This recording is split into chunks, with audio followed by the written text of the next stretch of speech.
دنيف برا دقة صدى بسم الله الرحمن الرحيم وإذا نودي للصلاة من يوم الجمعة فاسعوا إلى ذكر الله وذروا البيع ذلكم خير لكم إن كنتم تعلمون. باشه اگر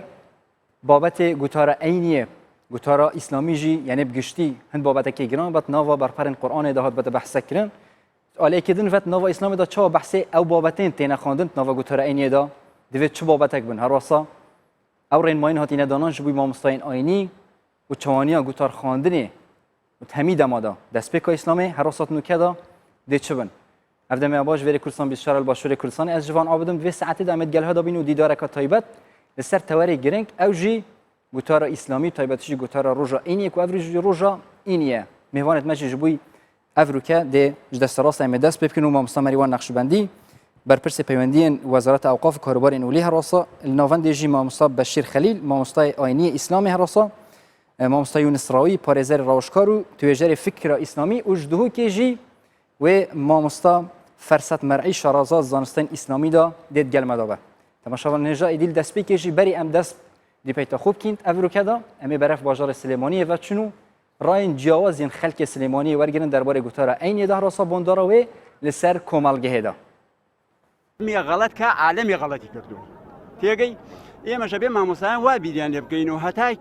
که راس و لگل یعنی لکه چوت و لی دعا کنی لی دعا کنی ناشی ناسینو ما مسلمان عینی دور و کارگری زور انی بتابتی لروی فکری و ما مسلمان عینی بتابتی مزگودی بهاج یا مزگودەکانی هم مزگودێکی در مامۆستایانی کوردستان تأثیر دەورێکی زۆریان بۆ لەبەر گەنجێکی گەنجەت و ناو داعش سێگەی لە هەموو وڵاتانی دەوروبەر و لە وڵاتە ئەوروپیەکان و گەنج هاتووە ناو داعش بەڵام سوپاس بخوا لە ناو گەلێکی موسڵمانە ڕێژێکی زۆر نسبی کەم چوو ئەوەش دەور و تەئسیری مامۆستایانی ئاینیە ئەمڕۆ بمانێت دنیای عەولەمەیە خەڵک زۆرتر لەژێر کاریگەری هێڵەکانی ئینتەرنێتایە و زۆرتر عنی وەکو ساڵی هەشتاکان نییە هەمووی بچێتە ژێر کێفی مامۆستا و مەلا ئاینیەکانەوە خەڵک ئەمڕۆ چاوی کراوەیە چاوێکی هزار چاوە حەقیقەتەکان لە شوێنێکەوە نەبینێ لە شوێنی یشکە ئەوی بینێ چاکن یعنی خەڵکی گویان لێ ئەگرێ بۆ خەڵکی سوودیان زۆر بووە بە تایبەتی ئەم مزگەوتەیش ئەم گروپە مامۆسایانە کە بەناو سەلەفیەت زۆر چاکن سوودمان زۆر لیان بیناوە ئێمە لەسەر دینی ئیسلامین و ئومێد دەکەین لەسەر حەق بین بۆی کە کاریگەری شخصێکیان هەر کەسێکی تر نەوێتەمایەوە ئیمانەکەی خۆمان بدۆڕین. ولی تماشا دی دوباره صلاف ایمیل دست بکشی مامۆستا مریوانی دست بکن مامۆستا مریوان ایوا زیاتر باسی وزارت اوقاف و کاروباری عینی بکەین ایوا وەکو وزارت اوقاف تا چەند توانی وتانە یعنی بابەتی وتاری عینی بە تایبەتیش وتاری عینی کنترۆل بکەن و بابەتەکان دیاری بکرێت لەناو هەموو مزگەوتەکان بەناوی خوای گەورە دیارە نای شارمەوەکەوە ئەرکێکی ێژگار قورس لەسەر وەزارەتی ئەوقافە سەبارەت بە وتاری هەینی مزگەوتەکانی کوردستان بەو پێی هەرێمی کوردستان پێچەوانەی هەموو جیهانی ئیسلامیە لە بواری وتار خوێندن و ئەو ڕێنمایانەی کە بۆ مامۆسای ئاینی هەیە جگە لەوەی نزیکەی 3000 مزگەوت لە هەرێمی کوردستان هەیە کە وتاری تیا خوێنرێ لە کۆی 5330 مزگەوت کە کۆی گشتی مزگەوتەکانی کوردستانن بەڵێ بەشێک لەو مامۆسا ئاینیانەی کە وتار ئەخوێندنەوە بە هەندێک قۆناغی تایبەت بە هونەری وتار خوێندن یاخود با بڵێن فلتەرێک کە مامۆستا بە تەواوی ئامادە کرابێ بۆ ئەوەی وتار بخوێنێتەوە تێنەپەڕیوە ئەمە وای کردووە ئێمە ئەرکێکی ێژگار گەورەمان لەسەرشان بێ و ئەوەش ناشارمەوەکەوە ئێمە بەردەوام گلەی و گازندە هەیە لەسەر لێرە و لەوێ لەسەر هەندێک لە وتاری مزگەوتەکان بەڵام بە تەئکید ئەڵێم جیاوازی ئێمە لەگەڵ هەموو جیهانی ئیسلامی ئەوەیە کە لە هەموو جیهانی ئیسلامیا ڕێوشوێن و هەندێک سانسۆر هەیە لەسەر وتاری ئاینی بەڵام هەرێمی کوردستان تاکە شوێنە لە هەموو جیهانی ئیسلامیا کە هیچ سانسۆرێک نییە. ئێمە باسی شتێکی تر بکەن لە داهاتووتەوە یعنی ئێوە وەکو وەزارەت بەرنامەتان دەبی بۆ دیاریکردنی بابەت بۆ هەموو ڕۆژێکی ئاینی لە بۆ گوتاری مزگەوتەکان ینی شتێکی واتان نابی ینی هەر مامۆستایەکی ئاینی بە حەزی خۆی بابەتێک هەڵدەبژێرێت وەکو ئێستا نەخێر وەکو بڵێ بابەتێک دەستنیشان بکەین و تەوزیعی بکەین بەسەر مزگەوتەکانە بڵێن ئەبێ ئەم بابەتە پێشکەن یا لەسەر ئەم بابەتە زەرورە قسە بکەن فەرزیکەین نەخێر ئەومان نییە و بەرنامەیش نییە کە ئەوە هەبێ بەڵام ئێمە بەو پێی کە زیاتر لە 9 ملیۆن کەس هەفتانە گوێ لە مامۆسایانی ئاینیەگرێت لەو 3000 مزگەوتە حازرە بێت و منبەرێکی ئێژگار باشە بۆ هێورکردنەوەی دەرونی خەڵک بۆ ڕێنماییکردنی خەڵک لە بوارە جیاجیاکانە هەندێک جار لە بواری تەندروستی لە بواری ژینگەی لە بواری جیاجیا کە لە کوردستان هەیە بۆ پشتگیریکردنی هێزەکانی پێشمەرگە چۆنێتی ڕوبەڕووبوونەوەی فکری داعش هەموو ئەمانە وا ئەکات کە جارجار ئێمە ناچار بین لەسەر داوای هەندێک ڕێکخراو یا هەندێک وەزارەتی تر یان هەندێک جار خۆمان وا پێمان باشە کە لەسەر بابەتێکی دیاریکرا و هەتا حدێک چاودێریتان هەیە لەسەر مزگەوتەکان و گوتاری ئەینی مامۆستانی ئاینی چاودێری بە مانای مراقبەکردن لەسەرەوەی کە گوایە سیقەمان مامۆساکان نەبێ بەو شێوە نییە بەڵام ئێمە بەشی پشکنینمان هەیە لە وەزارەتی ئەوقاف و خەڵکی کوردستانیش زۆر بەڕوونی هاوکارمانن لەو بواری چاودێریکردنی مزگەوتەکان مامۆستا بەشیر بە لە ئێوەش بپرسینێ وەکو مامۆستانی ئاینی پێتان باشە گوتاری ئەینی لەو سەردەمەدا زیاتر باسی بابەتە مێژویەکانی ئیسلام بکە یانیش باسی بابەتە ژیانی ئێستای سەردەم بکە باشتر وایە لە بوو خەڵکی کوردستان بەناوی خۆی گەورە و میهرەبان زۆر سپاس بۆ جەنابتان لەبەر ئەوەی گوتاری ئاینی بە شێوەیەکی گشتی ئێمە مەبەستمان پێی گوتاری ئیسلامیە و لە گوتاری ئیسلامیش بەشێکەیە کە وتاری ڕۆژانی هەینیە ئەم وتارە مادەم ئیسلامیە دەبێت بنەماکانی ئیسلام بنەماکانی ئاینی ئیسلام بۆ خەڵک ڕوون بکرێتەوە جا بنەماکان کۆن و تازەی نییە ئەوەی کە هەر لە قورئان و سونەت باس کراوە یان ئەوەی کە لە مێژووی ئیسلامدا ڕاستیەکان و شتە باشەکان باس بکرێت بۆ ئەوەی بۆ ئەمڕۆ بۆ واقعی ئەمڕۆمان پەندی لێوەربگرین و دەرسی لێ هەڵێنجێنین بۆی سوودی لێوەربگرین بۆ ئەمڕۆ کەواتە باسکردنی شتە کۆنەکانی مێژووی نەک تەنها بۆ وەکو باسکردنێکی چیرۆک بەڵکو باسکردن بۆ سوود لێوەرگتن و هەڵێنجانی پەند و دەرس و عیبرەت دەنا وتار بە شێوەیەکی گشتی بۆ ئەوەیە کە کێشەکانی کۆمەلگای ئەمڕۆ چارەسەر بکە مرۆڤەکانی ئەمڕۆ ڕێنمایی بکە بە مێژووی ئیسلام چارەسەر دەکرێت یان ئەگەر زیاتر باسی کێشەکانی ئێستا بکرێت بە تەکید ئێمەی موسڵمان بنەمامان هەیە بۆ ژیانی ئێستا و بۆ داهاتوشمان ئەویش بنەماکانی ئیسلامە سوود لە قورئانی پیرۆزەوە دەگرین سوود لە سونەتی پێغەمبەر صلی الله علیه و سلم دەگرین سوود لە بەشێک لە مێژووی ئیسلامەوە دەگرین کە دەڵێن مێژوو شتێکی پیرۆز نییە مێژوو دەستکردی مرۆڤە مێژوو شتی باشیشی تایە شتی خراپیشی تایە مێژووی ئیسلامیش لایانی گەشی تایە لایانی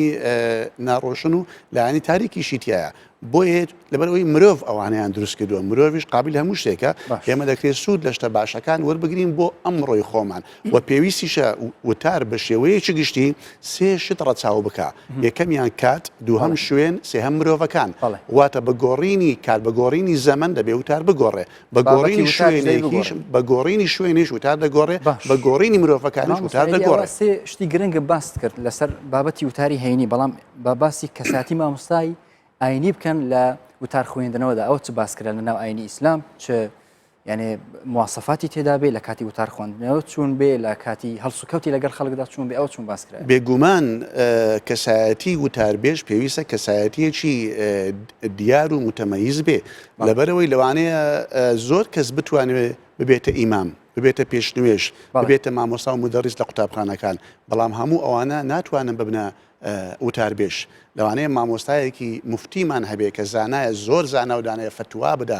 لە علم و لە شریعەتدا زۆر زیرەکە بەڵام لە وتاردان لەوانەیە سەرکەوتوو نەبێ بۆیە وتاردان پێویستی زیاتر بەلایانی هونەری هەیە بە کەسایەتی کەس ئەو کەس و مرۆڤ هەیە بە ڕادە و بە بازنەی ڕۆشنبیری و اینجا زانست و زانیاریش بەڵێ یعنی زیاتر یەکەم جار گرنگی دەبی بە قسەکردن و چونەتی قسەکردن و چۆنەتی قسەکردن شێوازی قسەکردن و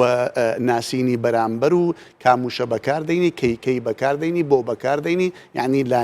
لایانی هونەری زیاتر زاڵە بەسەر وتاربێژدا تا لە کارێکی خۆ دەسەرکەوتوو بێ اینجا لەگەڵ ئەویشدا زانست و زانیاری هەردووکیان پێکەوە بۆ ئەوەی مامۆستایەکی سەرکەوتووی ئاینی بەرهەم بێنێ مامۆستا یونس ئێمە بە باسی ئەو مواسەفەتانە بکەین کە مامۆستا باسی کرد کە دەبی لە ناو خودی کەساتی مامۆستای ئاینی داهابێ ئێوەکو توێژەری یعنی فکری ئیسلامی هەتا چ ڕادەیەک ئەو مواسەفەتانە مامەڵەکردن هەروەسا شێوازی قسەکردنی مامۆستای وتاری ئاینی لەم سەردەمەدا لە هەرێمی کوردستاندا دەبینە خۆی پێویستە بە لە سەرەتا پێناسێک بکەین لە بۆ مامۆستای ئاینی مامۆستای ئاینی چێیە مامۆستای ئاینی فەرمانبەری وەزارەتی ئەوقافە بە پێی گرێبەستێک کە لە نێوان ئەو وەزارەتی ئەوقاف بەرامبەر بە موچەیەکی محەدەت گرێبەستەکەی واژوو کردووە بەرامبەر ئەو موچەیە بێتە نوێژ و پێشنوێژی وتار بۆ خەڵک بدە کەواتە مامۆسای ئاینی معسووم نییە و مامۆسای ئاینی مقدس نییە و مبارەکیش نییە و فریشتەش نییە بۆیە مامۆسای ئاینی هەڵە دەکا و مامۆسای ئاینی تەنانەت عاشقیش دەبێتن و ئەم شتانە هەمووی واری دەبێت ئەم سەبارەت بە پرسیارەکەت کە دەڵێ مواسەفات خۆی ناکرێت لەبەرەوەی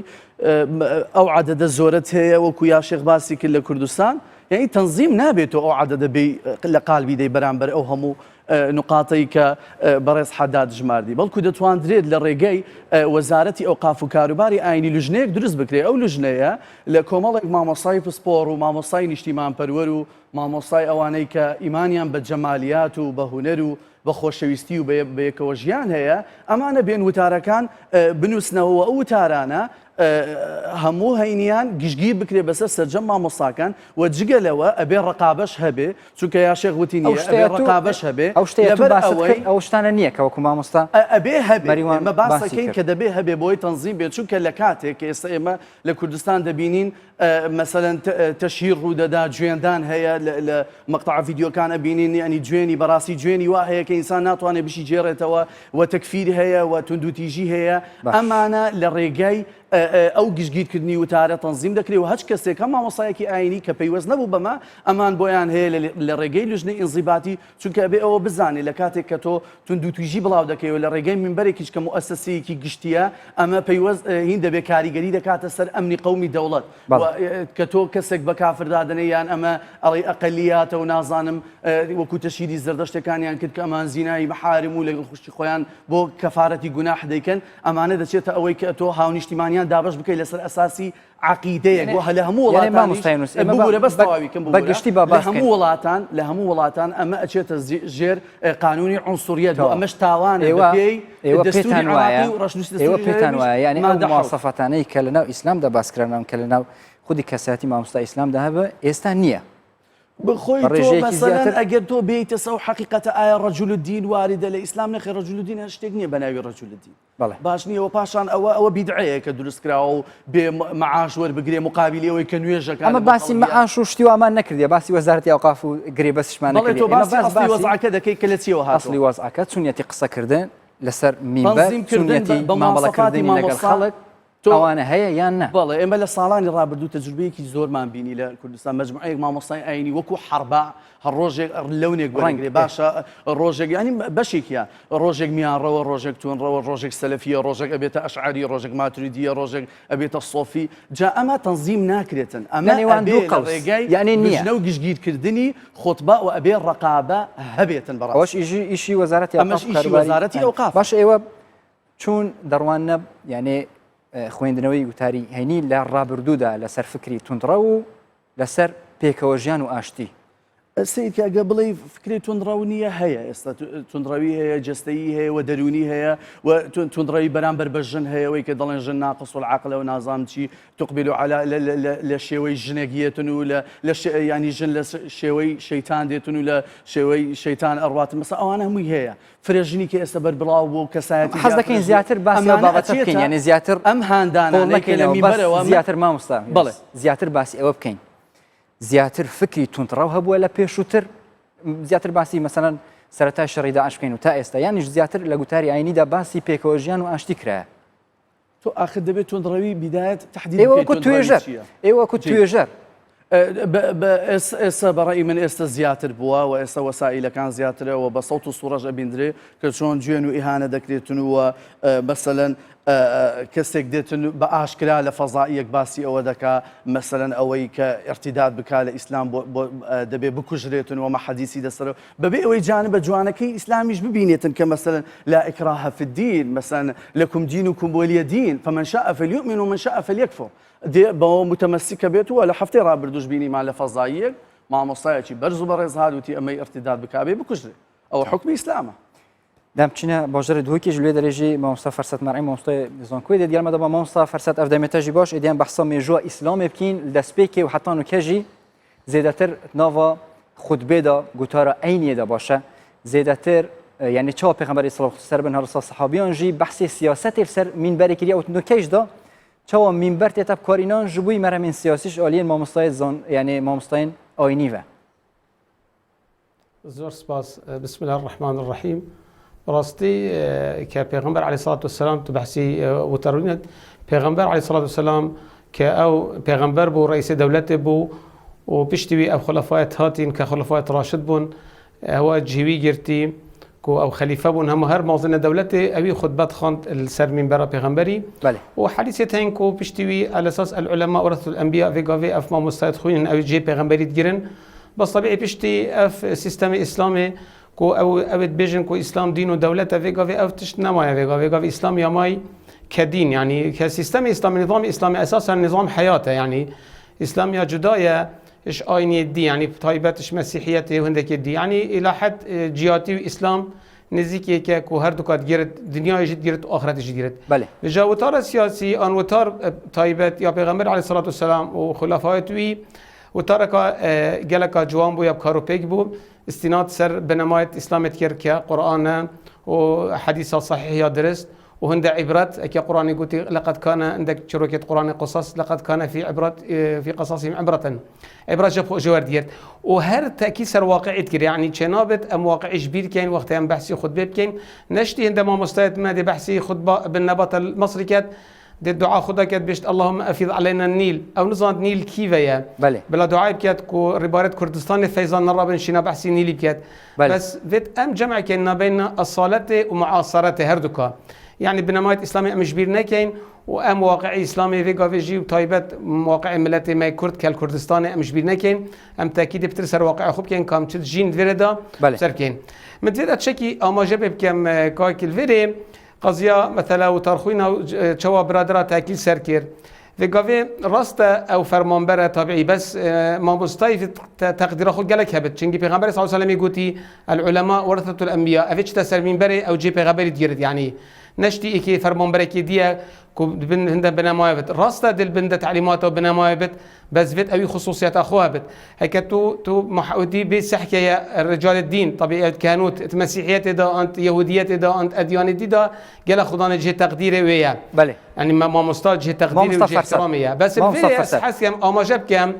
بله زیاتر من بحثا مدویا ویش تورگیرم یعنی سردم پیغمبر صلی الله علیه و سلم چوا بحثا سیاست سر میبره تا تکرن نوکیش دا چوا میبره تا استقلال کردن جبوی بحث کردن سیاست و استقلال کردن ویش جبوی مرام سیاسیش عالیه مامستان آینی و یعنی هندک دیار کری زالي پیغمبر صلى الله عليه وسلم قال لك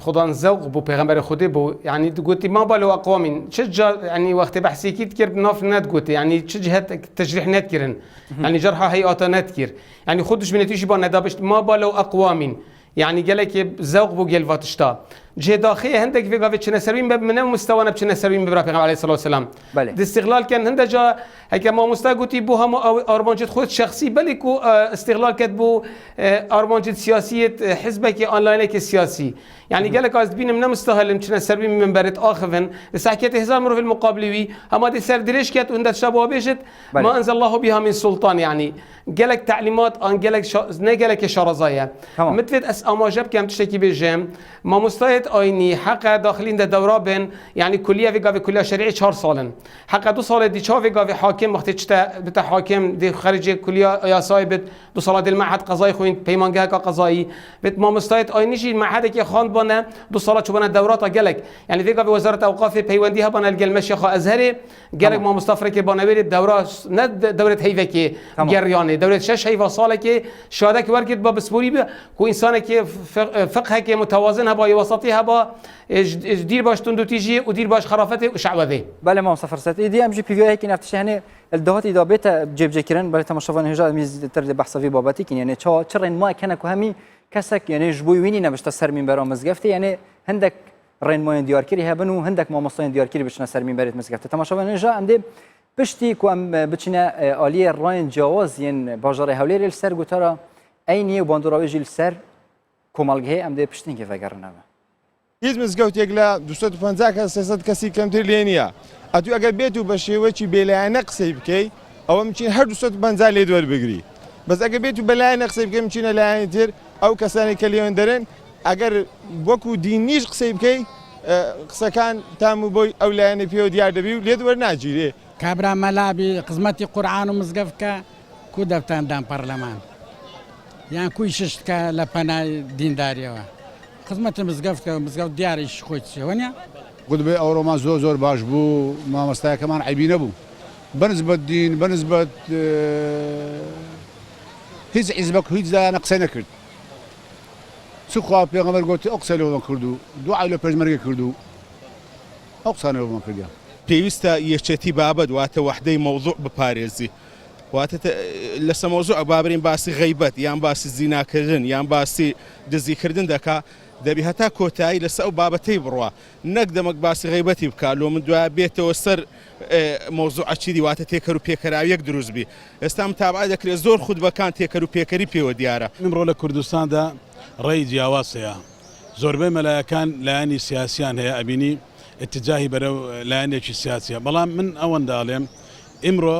ئەم مامۆستایانە پێویستە وەکو ئەخلاقێکی موسڵمانانە ئەو ڕێنمایانەی کە هەیە بۆ ملەتی کورد کە ئیمڕۆ وەکو کورد ڕێنمایەکانیان نەرمتر بێت و نەوەک توندڕەوی بێتن و خەڵک هاان بدەن بۆ شێوازی خراپی بەڵێ مامۆستا مەریوان ئێدی مامۆستا فەرسەتیش باسی ئەوەی کرد و هەموو کەسێک لەو ئاستەدانە بستە سەر مینبەری مزگەوت و گوتار بخێنیتەوە ئێوە ئەگەر بە کورتی باس لەو پێوەرە نەبکەی وەکو وەزارەتی ئەوقاف کە چ کەسێک دەبی ببتە مامۆستای ئاینی و لە بەرامبەر سەدان خەڵک گوتاری ئاینی بخوێنیتەوە هەرتەنا بۆ ڕاستکردنەوەک بۆ مامۆستا کە باسیەوەی کردوتی مامۆسای ئاینی بە گرێبەستێک لەگەڵ وەزارەتی ئەوقاف هیوادارم زیاتر نەبتە ڕاستکردنەوە نەخێر بەس ویستمەوە بڵێم ئێمە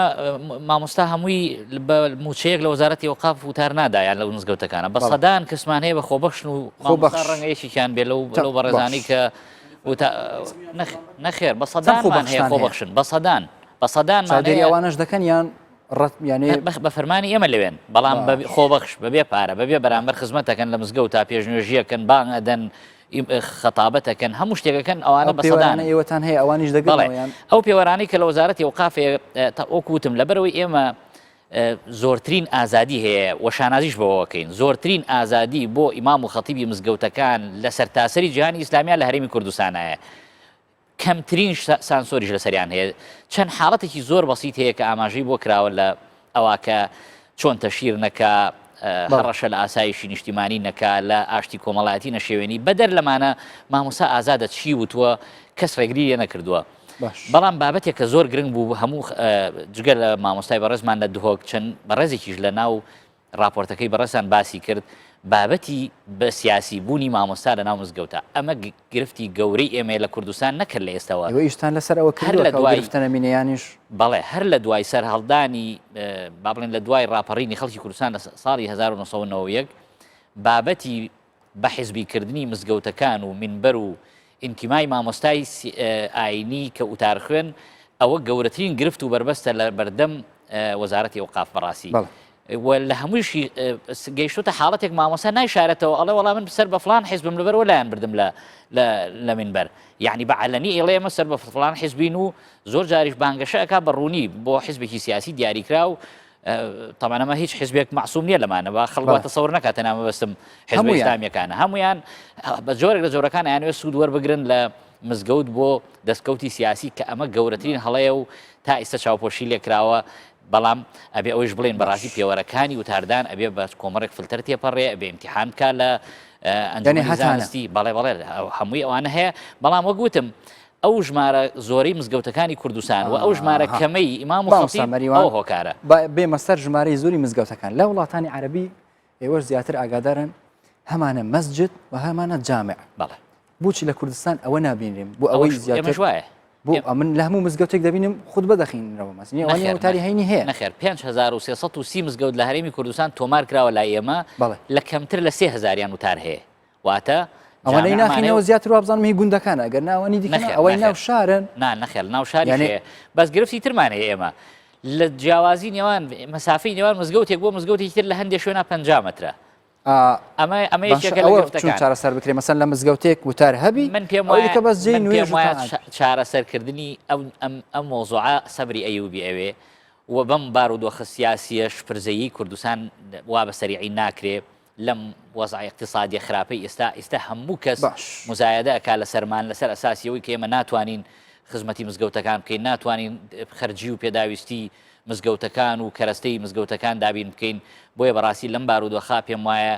ئێمە تەنیا ئەوەندە ئەکرێت کە تا ئێستا کردومانە ئەویش ئەوەیە لانی کەم مزگەوتەکان دوور بن لە هاندان و تونند و تیژی خۆش سەربەرزیشین بەوەی کە مامۆسایانی ئاینی ڕۆڵی کاریگەریان بۆ بەرامبەر داعش لەم شەڕی لەم 2 ساڵی ڕابردووە و مژدەی ئەوەی شتە دەمێت کە 8 مانگە بێ یەک کەس لە هەرێمی کوردستان و نەچۆتە ناو داعش ئەمە بەڕاستی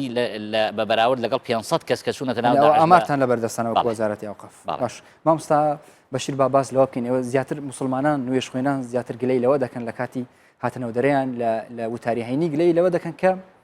کاریگەری زۆر لەسەر ئەوان ناکرێ باشە ئەمە یعنی سستی ئیمانی نوێژ خوێنانە یانیش ئاسنزمی زانستی مامۆستانی ئاینی ئێستای وتار خوێنانە من پێم خۆشە دوو خاڵ بڵێم کاک یونسراوی ئاماژەی بەوەدا کە مامۆستای شوبهان بە حربە پێم خۆش نەبوو ئەمە ینی داوای بەشێکیش هەوێ ینی حتا من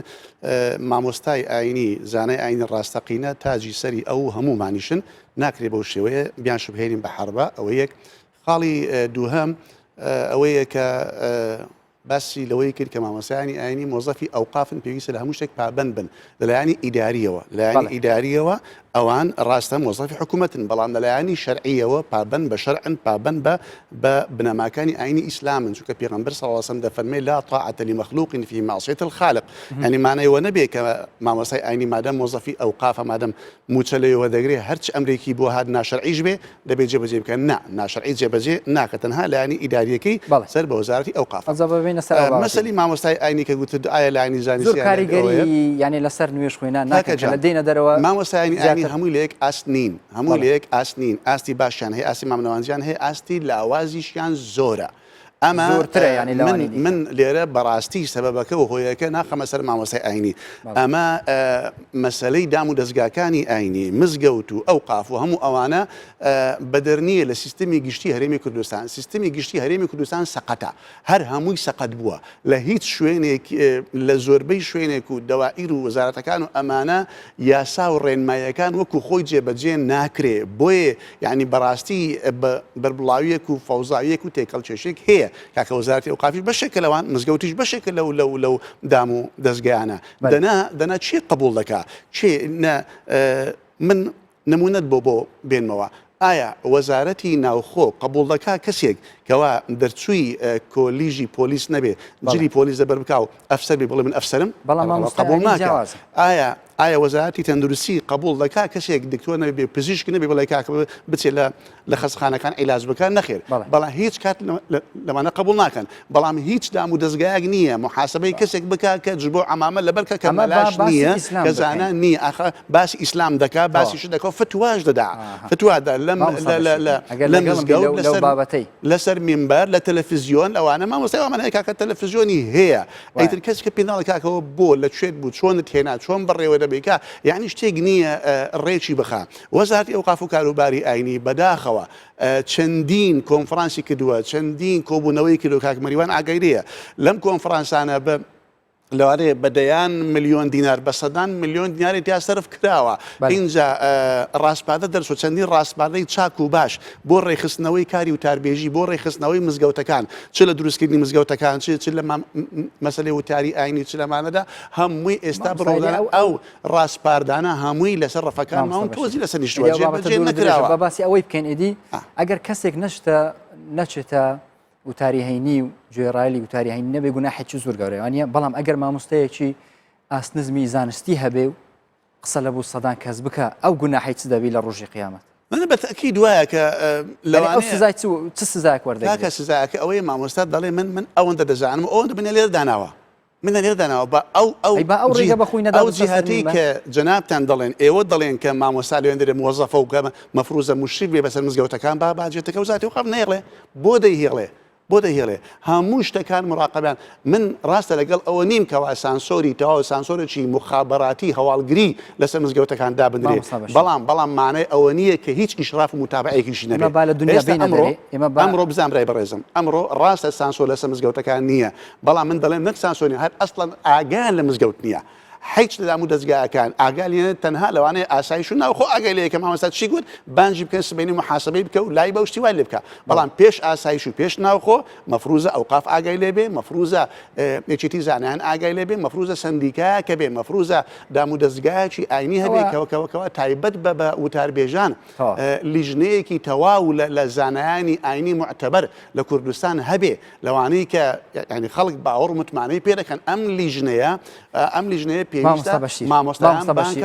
ئێوە باز دەکەن کە کەس ئاگای لێ نییە خوا ئاگای لێ لە ڕۆژی قیامەت لە ڕۆژی دوایی ئەوان چ زاک وەردەگرن ئەگەر ئاستی زانستیان نزم بێت و قسەش ڕێ بە خۆیان دەدەن بچنە سەر مینبەر قسە لە بۆ سەدان خەڵک بکەن بەس ئەگەر گوناحەکە ئەیتر لەوانەیە بڵێ ئەوە باشە لەوەی کە مزگەوتەکە بێمەلا بێ لەوانەیە بر مزگەوتەکە بێمەلا بێ لەوانەیە جیهەتەکە لەوانەیە ئەوقاف ئەوەی دانابێ ڕۆژی دوای ئەوانە چ سزایك وەردەگرن کە ڕێی غەڵەت لە نیش نمونەیەکی حی نمونەیەکی زیندوت بۆ باز بکەم بە هەندێک شتەکە مەکشوف بێ لەو ماوەی دوایەدا ژمارەیەک مامۆستا لادرا لە وتاربێژی وە نییە بەڵێ مەفروزە کە ئەم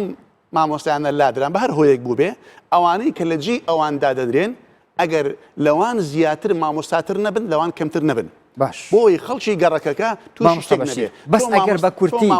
ئەگەر بە کورتی مامۆستا بەشیر کە وەختمان زۆر کەمە لەوانەیە زۆر ئەوانە لە مامۆستاکە ئەو مامۆستانەی ڕێ بە خۆیان دەدەن بچنە سەر مینبەر قسە بۆ سەدان خەڵک بکەن و بە هەڵال یعنی قسە بگەینە خەڵکی ئەوان چ سزا وەردەگرن ئەو ڕێگا بە خۆ نادە بەڵکو وەزارەتی ئەوقاف ڕەوانی دەکات ئەگەر کەس ئاگای لێ نییە کەس ئاگای لێ نەبوو وەزارەتی ئەوقاف و حکوومەت کەس ئاگای لێ نییە لە ڕۆژی دوایی خوا چ سزای ئەوانە من نازانم سزا لای خی گەورێ ئەو لەوانەیە کارێکی وا ناکە ئەمە گەشتێکی وا بکە کەشتێکی ناشەرعی بڵێ شتێک داوا لە خەڵک کەشتی ناشەرعی بکە ئەمە مەسلەیەکی دیکەیە بەڵام کە کەسێک نەبوو کەسێک نەچوو کەسێکیان مەجال پێمەدا تەنها ئەو چوو ئەو هەنجی کابرا گلەیەنتەر سەر وەزارەتەوە قۆفێنەوە حکوومەتێژی تەماشاوە نێژای دێمێ بەرەف ڕێن جودایەن باژەرە دووکێژی چین لەسەر گوتارە ئەینیە وەختی مرۆڤ خۆت بێ بە تەسیری مرۆڤی تێت و مرۆڤ پچێکی ئەوی دیت بەس وەختی مرۆڤ دەست هەوێت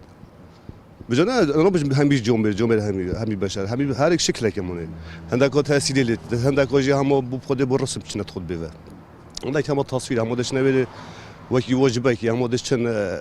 شرم تن عن رسم من نرسی کولا ویدیو آن خونیوه هم داشت خود بیه در کهوتو هر وکونش وان خود با کارت گرن مکر بایه همی داد بوش بیناف عالمه که یا حسنت بیه بس بشر همی برای خود فسادی و خرابی اگه گوی وان خود با بایه و چاوان عالمه که بایه حسنت بیه امنت باشین هم همی تک دام پسیالی که بگینی که ای بجینی که خرابم همیز خرابین خود بد وگاف که گلک جوازش خود بد برای هم چون بحثی عودت وطنی بو نوکه کم چینا خود به نظام ماس چتشتی وطنی تدانابین ما تشتی روتینه بری 500 سال بحثی بس ویریه بحث تشتی وگاف که اسنابین یعنی احداث روزانه من في خوش بشمي جامعه وباش از جو خدام مالي او جيت تشتري رب العالمين قلت لا تشتري قلت كوبا ولا تفجيت وقتي تو تشا جامعه كي سيداي بخنت او بيش رب العالمين بهمي تشتافت بيجي تابت رب العالمين قلت مرف بخو بيجي نا افيدي مرف داس بيبكي مامسونس بين لايتو بازياتر باس لو بكيني وكو توجري فكري اسلامي زياتر لاستادا خلل لما مستاني آينية يعني لفكري إسلامي استايل لنا هريمي كردستان باش پێشەوە ئەمەوێ بە خلالی دقەیەک بەڵێ خلالی دقەیەک بۆی معلومەی غەڵەت نەگاتە دقەیەک هاونیشتیمانیانی کوردستان ئەمەی بەڕێز کاک فرسەت فەرمووی کە پێغەمبەر ڕئیس دەوڵەیە نەخێر پێغەمبەر بە هیچ جۆرە ڕئیسی دەوڵەت نەبوو هەتا کاتێک کە لە مەککە پێیان وت ئین توریدوا مالا جعلناکە ئەغنا رەجوڵ فینا وئین توریدوا مولکا مەلەکناکە عەلەینا لە صحیح بوخاری و ڕەوض ئەوە تەواو ڕئیس دەوڵە نەبوو پێغەمبەر بە هیچ جۆرێک پێغەمبەر بە هیچ جۆرێک ڕئیسی دەوڵەت نەبووە ببوورە مامۆستا مقاطعی کەسم دەکرد ڕئیس نەبووە پێغەمبەر بووە و یعنی ڕوتبەی پێغەمبەرایەتی لە هەموو ڕوتبەیەک گەورەترە و دەولەش هەر غەڵەتە بڵێ ڕئیسی دەولە لەبەرەوەی دەولە مستەلەحێکە هۆبس هینی کرد لە قڕونی وستاکە هینێکی فەڕەنسیە باشە اینجا دەولەش لە لوغەی عەرەبیەکە کۆن بگەڕێەوە لیسان العەرەب و ئەمانە تاج العروسین ئەڵێ الأيام دول يعني يتو أتشتن كواتە هەر پەیوەندی بە مڵکداری ئەو شتانە نییە سەبارەت بەوەی کە هەم فەرمویان العلماء ورثة الأنبياء جگەلەوەی طعن هەیە لە سەنەدی ئەمە کە شعیب الأرناؤوط لە موسنەدی ئەحمەد قسە لەسەر دەکاتن ئێمە دەپرسین ئایا هەموو مەلایەک علەمایە ئەوە لێرە لی دەگەڕین چونکە مەلا هەیە بەڕاستی جزئێک قورئانی لەبەر نییە ئەمەی کە جەنابی شێخ مەریوان فەرمووی زۆرێک لەوانە فەرمانبەر نین بەگرێ بەس هاتوون حتا ئەگەر فەرمانبەریش نەبێ یعنی بە خۆبەخشیش هاتبێ خۆبەخش قانونیەن قانونی ئیداری ئەبێ گرێبەستی لەگەر هەبێ بۆی بزانێ ئیلتیزاماتەکان چییە ئەمەی بەڕێز حەدادیش فەرمووی لایانی ئیداری ئیتاعە دەکەین ئەی باشە ئەگەر نەستێک هەبوو وەکو تەکفیرکردنی ئەوانی ترجیاکردنەوە و دابشکردنی هاونیشتیمانی لەسەر ئەساسی ئیمان و عەقیدە و مەزهەب ئەمە چی ئەو کاتێک کە مەساس بە ئەمنی قەومی کوردستان ئەگەنیانی ئەو کاتە ئیتاعە ناکرێ سەبارەت بە پرسیارەکەی جەنابەت کە دەڵێ ئایا خەلەل هەیە خەلەل لە ئینسانی ڕەجولی دین هەیە وەکو مەلا بێ قەشە بێ هەر شتێک بێ لە ڕووی مەعریفیەوە بەڕاستی ئێمە کەوتارەکانە بینین زۆربەیان یعنی معلومەیان زۆر کەمە ئەمانەی کە ئیهانەی دینەکانی تر دەکەن ئەسڵ معلومەکە غەڵەتە کە باس لە دینێکی دیکە دەکەن ئەمە چی دیارە کە معلومەکە غەڵەتە و پاشان ئەمانە وەزارەتی ئەوقاف پێویستە خولیش بکاتەوە ئەمانەی کە گوێن بە هین دەدەن ئەو ڕۆژە کەسێک گوێنی بە ڕسم و هین دەدا بەرامبەر کامێرەش وەستا بوو کە قسەی دەکرد ئەوی وت کوفرە و نازانم چی لە نەهجەکەش هەیە بەڵێ لە نەهجەکەش خەلەل هەیە نەهجەکە لە چەند ئەبێ نەهج وەکو فکری ئێستای ئیسلام خۆی تۆ کە بێ ئیسلام بخوێنیتەوە ئەبێ بە عەقلێتی ئێستا بیخوێنیتەوە لەبەرەوەی مەسەڵەن قاعیدەیەکی منطقی هەیە هەر حکمێک هەر مەبدەئێک محکومە بە زەمان و مەکانی خۆی تۆ ناکرێ 1400 ساڵ باشە دنیایەک ئاەت هەیە باسی جاریە و میلکولیەمین و باشە باسی عەبد دەکاتن و یعنی ئەمانە دەکرێت لەو ساحەیە تەنفیزیکی وەرە لەو ساحەیە بۆم تەنفیزکە بزانم چۆن توانی تەنفیزیکی کەواتە تۆ ئەبێ بە عەقڵی ئێستا خوێندنەوە بۆ عەقڵی ئەو کات بکەی و نەک زمانی ئێستا بگەڕێنیتەوە زمانی کۆن دەکرێت ئەو شتیان ناکرێ ئێستا ئەمە ئەگەر بە مەبدەئی یەکەم ئەوەی کە زۆربەی مامۆستایانی ئاینی ئەیکەن کە زمانی ئێستا قیاس دەکەن لەسەر کۆن ئەمە ناکرێتن و ئەمە توندوتیژی لێ دەکەوێتەوە و ئەمە کۆمەڵێک خوڕافە و کۆمەڵێک شتی لێ دەکەوێتە کە بەڕاستی ئینسانی معاصر ناتوانێت تەقبولی بکە و مخالیفیش دەبێت لەگەڵ مەبدەئەکانی بەیەکەوە ژیان و قبولکردنی ئەوەی تر تمام دەبچینە بەژارە دووەکێ دکتۆر فەرسەد ئیدیان دا بەحسە مێژۆ ئیسلامی بکەین زیاتر چاوە بەحسەی کورتی و درێژیە گوتارە عینی هاتیەکردن و نوکەژی چاوە ئەف کورتی و درێژی هەیە یعنی تێتە بەرچە فەرگرتنش عالیە مامۆستایان ئاینیڤە بەری ئەس بێژم میوانێتە بەحسیمی و گوتی ئەس بێژم کو پێغمبەر وڵە پێغمبەر ڕئیس دەولەتە و دەولەتە ئیسلامی بەری دەولەتە عەسر وسطا هەبوو و کلمە دەولەت حتا قورآن دەهاتی بەریکە و بەحسی ما ئەودی بکات بەس غەریبە ئەو تەینای توژێکی ئیسلامیە بێژێت و دیفاعش غێری مسلمانات کات بۆچی وەختی ئەو تاوێنە ئیسلامی ئەو دیفاعش ئیسلامی ناکات دین غالیبیەتی کوردان و 95 کوردا مسلمانن ئەو دیفاعش کوردانەکە توش مسلمان ناکات یا دیت مێژۆ ئیسلامیدا خود بەس ئەگەر بەلێ شتەکە بوونی نییە خۆ بە زۆر نییە بڵێن دەولە هەبووە دەولە نەبووە دەولە جیاوازە دەولەت هەبوو سڵتە بۆ دەولەت بوو کەواتە سڵتە بووە قەزیە مقاطعە منەکە ئەگەر بڕی مقاطعەتە نەکرد تو ئیهانە ئیسلامی مقاطعەتە نەکردیە قەزیا ئیسلامێ و تارخوین چونکی وەختی خوددا ئیسلامی حکمت کرد ئیسلام مصدر تشريعي بو خطبات كيم بون وقت خلفاء وقت فهمي دولة أموي عباسي وعثماني خطبة كيم بو قال جات بيش من مستعد أني هند بوش خطبة خود دريشت كان إزعاج عالمي كان قلتي في قافي راغاندن إعلام ميديا حمي بحثي قضايا نا إسلاميت كات بحثي قضايا علمانيت كات في جماعة أفو ترى هي أفني في ساعتها أي ما هي كان فيش بحثي إسلامي كين بعد كان جي بحثي إسلامي كين عالم جي قال كاتينيا جوخدة إسلامي بس جه داخية وطارت ما تأثير الروحي ناكن يعني إنسان دي قال لك نمرتاحة جانبي وروحي برشة تأثير ناكن خلال مستوى آيني ده عن إيمان الصستيا نفيشكرا سيدا هردو كدا هي قال جا خطيب الشيخ خوينت آتا قرآن ستطبيق يا الذين آمنوا لما تقولون ما لا تفعلون أو نبتة قدوة قال جارا ديت يعني جي داخية جا باقي الكات فروشت عندي شاي فروشت رجع دوي بهات بو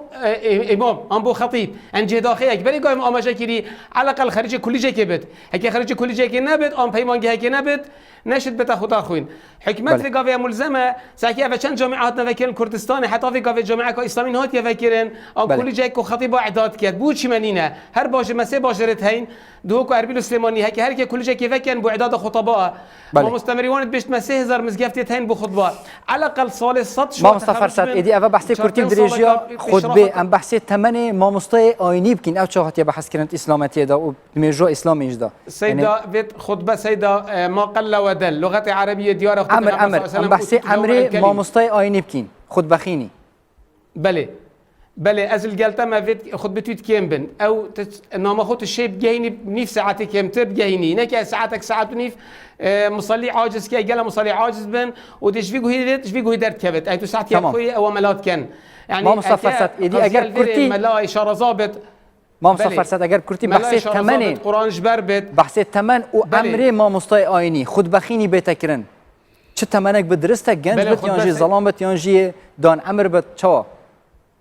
سيد هماشتي موظف دي فرمان برد دي ما هما بشتي كلية خلاص كانت حق هيبتا وتارخون هندي ماستر بالشرازاتر بتجاشت عاملة بس هكذا هندي ماستر بالشرازاتر او يجي حق هيبتا خانشين كر بله هندي ماستر بالشرازاتر بلد الشرازاتر مش انا بس بخطبه بفتوى ابو جلت اشتدي يعني جي خبره بتو دي بتقدوه شي دي جلت تجربه حيدا سرين يعني پیغمبر صلى الله عليه وسلم شستو سامر خدي كري يعني تشلي بو پیغمبر يعني انسان تشلي كامل بت يعني تشلي حتى شستي حتى شستو بنجي شت خطبه خوين دي خطبه جلك جواب خوين بس قالوا جلك شرازابت عندي شرازابت دي خطبه كم تربت ودي بتر جهينت يعني ساكي علماء بالدرس ساكي خطبه كمن والشرازانه وشم جهينن والقالوا يجي فيت انسان كي عامل بت يعني انسان كي او دي تطبيق بت او زور سپاس دکتر فرسات اما وگر نو استودیو دکتر فرسات زور سپاس هم دم بحثا ما مستمریان با بس يمكن زیاتر بحث او ذکر که پیوندی نیوان ما مستانی هندک خراپه ایو کو وزارت اشتان لسر او کردی پیوندی هم نیوان اوقاف ما مستکن هم نیوان ما مستانیش باشتر بيت اگر با کورتیج بيت نعم من بيما پیوندی نیوان وزارت اوقاف ما مستانی عینی اجگار باشه نکر هر اجگار باشه و بشي هر زوري زياتر لسطان نو بينجي ما مساني اي لغري ديار بيوندي تان خراب له نخير بوشونيه بوزانياري جنابه روجي يكشما بصدان ما مستا ايني ترديسان خلاطي رزنان يعني في بخشير بري روليان هبولا روبروبنوي لم بارودو خرابه دوري كاريغريان هبولا اشتي كوملاياتي لروبروني فكري تندروي جگلوش حزكم اشاره بو كم براسي ما مسات توزك واي باسكر كوزارة اوقاف هر كسي يد لو بابو انيربو بو ديار او بيوندي خرابلوي ما مستوى نخير زور كما زور سپاس ما مستوى بشير اگر باسی پیوندی لنیوان ما مستانی عینی هم لگل وزارت هم لنیوان خودی خوش تانو من قلتم يعني وزارة أوقاف بيويستا إشراف ومتابعة هبه بسر مزجوتا كان بسر مع مستاني دقائق يجبتوا مع مستأجر قصة بله بيويستا بوي لبر أوي براسي من بري مزجوتا كان زور جرينجا كار لا باري كومالاتي وسياسي وفكري جدكا بوي بيويستا أو كسيكا كلسر من بربه بيويستا زور بشوي شي تاكو باش ئامادە کرابێ هەم لایانی فکری هەم لایانی هوەری هەم لایانی نیشتمان پەروەریەکەشی تەواو لێی دروست بوو بێ وە شیاندنی بۆ بکرێت کولی شیاندنیان بۆ نەکەم لە بەرکەمی کات ئێدی زۆر سوپاس بوو مامۆستا مەریوان نەخشەبەندی بەڕێوەی ئەنکو بەرپرسی پەیوەندیەکانی وەزارەتی ئەوقاف و هەڕاستە مامۆستا بەشیر خەلیل مامۆستای ئاینی ئیسلام هەڕاستە مامۆستای یونس ڕاوی پارێزەری ڕاوشکار و توێژەری فکری ئیسلامی لە دووکیش دکتۆر فەرسەت مەرعی شەڕازای زانستی ئیسلامی تو دیالمەدا بووی ایدی زور سپاس با. ولی تماشاوان نجا ایدی اف دیدار طیبت و ایرو بول سر بابت وتر عینیت روشت بیش دا ایدی دی پی دی بردامش کردستان بیشتر هر شاد باشی.